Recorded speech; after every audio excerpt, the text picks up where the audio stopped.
Imagine this. You brush your teeth twice a day, floss occasionally, and visit the dentist once or twice a year. Seems like enough, right? But what if I told you that your mouth is not just a separate part of your body? What if the health of your gums and teeth could influence your heart, your blood sugar, your brain, and even your lifespan? This isn't science fiction or exaggerated hype. It's a real, deeply researched medical truth. Especially for those of us over 50, oral health is no longer just about avoiding cavities or keeping a bright smile. It's about maintaining total body wellness. The mouth is not an isolated system. It's a gateway, both literally and biologically, to your entire body.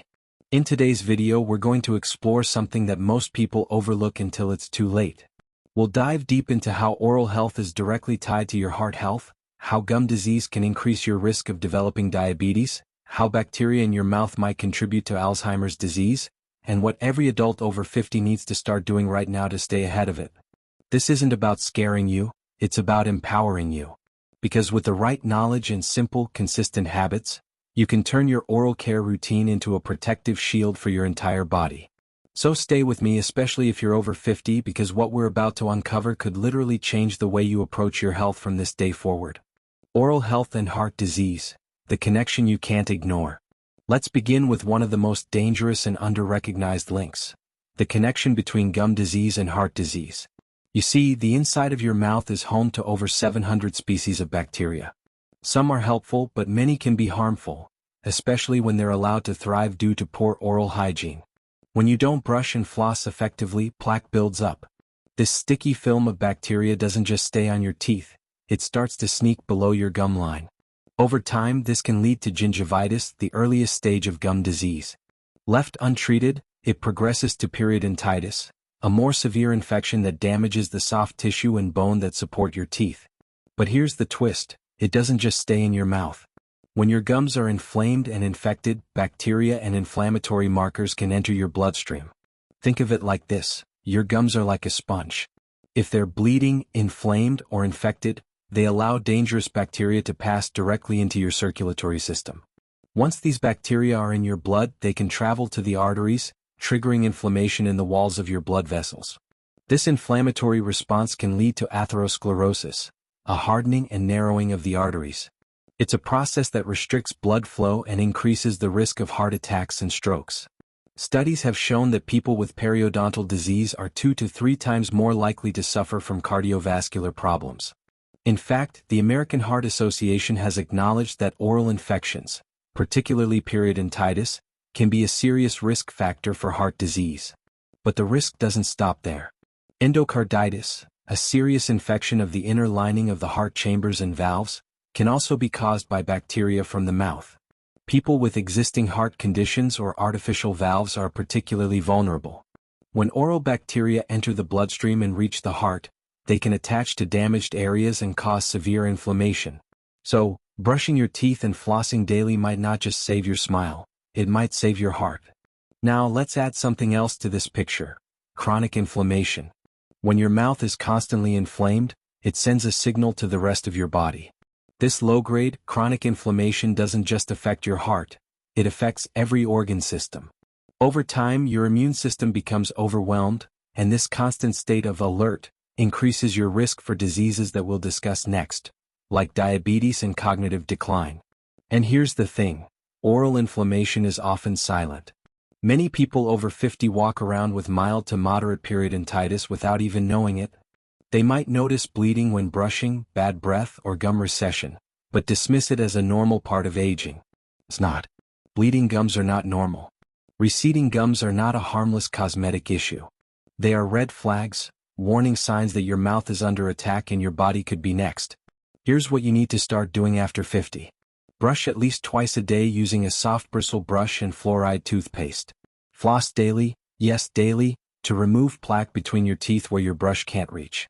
Consider using an antimicrobial mouthwash, especially if you've been diagnosed with gingivitis or periodontitis. Visit a dentist at least twice a year, and more often if you've had gum problems in the past. If you have a history of heart disease, tell your dentist. They may recommend pre-treatment antibiotics to reduce the risk of bacterial spread during cleanings or dental procedures. Your dentist should be part of your heart health team. If you're seeing a cardiologist and you're over 50, it's time to see your dentist regularly too. That covers just one major system, your heart. But the mouth-body connection doesn't stop there. In fact, diabetes and oral health are in a tightly linked cycle that most people over 50 don't even realize is happening inside them.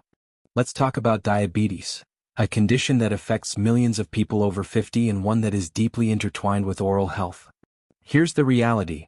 Diabetes and gum disease feed off each other in a cycle that's dangerous, silent, and very often ignored. If you have diabetes, especially type 2, you are more likely to suffer from infections.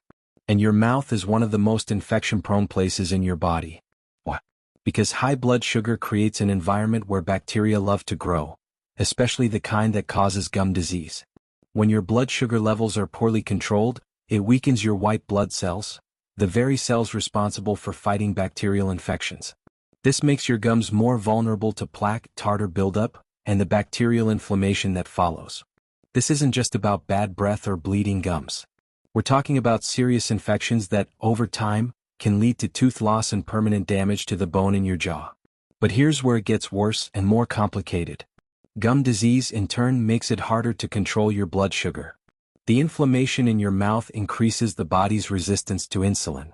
This means your blood sugar spikes more easily, and it becomes harder for diabetes medications to work effectively. It's a dangerous feedback loop. High blood sugar leads to gum disease. Gum disease makes it harder to control blood sugar. And the cycle repeats, slowly damaging your body from the inside out. Research published in journals like Diabetes Care and the Journal of Clinical Periodontology has shown that treating periodontal disease in diabetic patients can actually improve glycemic control, meaning better blood sugar management. This isn't just theory. It's proven. Now let's zoom in further. When a diabetic person develops advanced gum disease, known as chronic periodontitis, they don't just risk tooth loss. They risk developing serious infections that could require hospitalization. Healing from oral surgery or even minor dental procedures becomes slower and riskier. Poor circulation, common in people with diabetes, makes it difficult for nutrients and immune cells to reach the damaged areas in the gums. In fact, many older adults first learn they have diabetes at the dentist's office. Why? Because dentists can often spot early warning signs like dry mouth, which increases the risk of decay, persistent bad breath, slow healing sores or abscesses, unusual gum swelling, recurrent oral infections. These symptoms often precede or accompany insulin resistance and should never be ignored, especially after 50.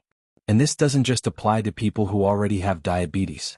If you're pre-diabetic or have metabolic syndrome, a cluster of conditions that includes high blood pressure, belly fat, and high blood sugar, your oral health can tip you into full-blown diabetes. It's not just about what's happening in your pancreas or liver. It's also about what's happening in your mouth. Let me pause here and offer you something actionable. If you're over 50, here's what you need to do today to break this cycle. Monitor your blood sugar levels regularly, even if you're not diagnosed diabetic. A simple home test or regular lab work can reveal trends before it's too late. If you're already diabetic, tell your dentist. You may need more frequent cleanings and specific treatment plans to manage gum inflammation. Stay hydrated to reduce dry mouth. Consider using mouth rinses or sugar-free lozenges that stimulate saliva, which naturally protects your teeth. Cut down on sugary snacks, even the healthy ones like granola bars or dried fruits. They can stick to your teeth and feed plaque bacteria. Use an electric toothbrush for more effective plaque removal if your hands or joints make manual brushing difficult. Here's a critical point. Poor oral health doesn't just reflect diabetes, it can accelerate it. If you're managing diabetes but neglecting your oral health, you're missing a key piece of the puzzle. But the connection between oral health and systemic wellness goes even deeper. So far, we've explored how oral health is connected to heart disease and diabetes. But what if I told you that your brain, your lungs, and even your immune system could also be affected by the health of your mouth? Let's begin with something that's hitting far too many families today: Alzheimer's disease and cognitive decline. You might be wondering, what do my teeth have to do with memory loss? Turns out, quite a lot. Researchers have found that one of the bacteria most commonly responsible for gum disease, Porphyromonas gingivalis, has been detected in the brains of people with Alzheimer's. This is not some rare occurrence. It's been observed repeatedly in postmortem studies. These bacteria can travel from your mouth to your brain, often through the bloodstream or even the nerve channels in your jaw. Once inside the brain, these pathogens may trigger an immune response, releasing toxic proteins like beta amyloid and causing inflammation that damages brain tissue. Over time, this can contribute to the neurodegeneration that we associate with memory loss, confusion, and eventually, dementia. While oral bacteria may not cause Alzheimer's directly, they are now considered a potential risk factor that could accelerate the disease's progression, especially in older adults who are already vulnerable due to genetics, diabetes, or cardiovascular issues. If you're over 50, protecting your brain doesn't start with crossword puzzles or memory games. It starts with your gums. Now let's look at another system, your lungs. Older adults, particularly those with compromised immune systems or chronic conditions, are at higher risk for respiratory infections including pneumonia. One of the hidden sources of these infections? The bacteria in your mouth. When you breathe, especially while sleeping, bacteria from your oral cavity can be aspirated into your lungs. This can lead to aspiration pneumonia, a serious condition that can be life-threatening in seniors. People who wear dentures, have dry mouth, or suffer from periodontal disease are even more at risk. That's because a poorly maintained oral environment becomes a breeding ground for dangerous bacteria. Once those bacteria settle into the lungs, they can spark infection, and in older adults, this infection can spread rapidly. Maintaining oral hygiene, brushing your tongue, cleaning dentures, and using antimicrobial rinses is a simple but powerful way to reduce lung infection risks, especially if you or a loved one is in a nursing home or assisted living facility. Now let's look at the broader picture, your immune system. As we age, our immune system naturally weakens.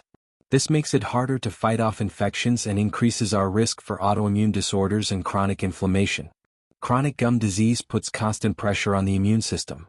It's like having a small fire burning in your body all the time.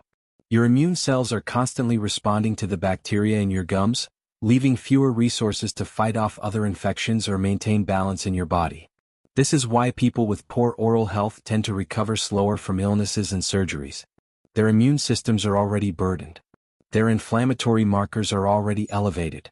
Their healing response is compromised, even before an external infection hits. So what can you do right now to improve your full body wellness through oral care? Here's your senior health checklist for total body protection through oral health. Get a complete oral health screening twice a year, not just a cleaning. Ask your dentist to evaluate for bone loss, gum pocket depth, signs of infection, and oral cancer. Use a water flosser if flossing is difficult for your hands. Brush your tongue daily. A coated tongue harbors bacteria that can be inhaled or swallowed. Replace your toothbrush every 3 months or sooner if bristles are worn. Rinse with chlorhexidine or a dentist-recommended antiseptic rinse if you've had recent gum inflammation. If you have cognitive decline or are a caregiver, supervise or assist with oral hygiene. This can reduce hospitalizations due to pneumonia. Avoid tobacco and limit alcohol. Both dramatically increase oral and systemic disease risk. Stay hydrated. Saliva is your body's natural defense in the mouth, and dehydration weakens it. And most importantly, take oral health seriously. It is not just a cosmetic concern or a matter of personal hygiene. It is a core pillar of your systemic health, especially after age 50. Whether you're managing heart disease, diabetes, brain fog, joint pain, or simply trying to age well and strong, your journey to health must start at the gums.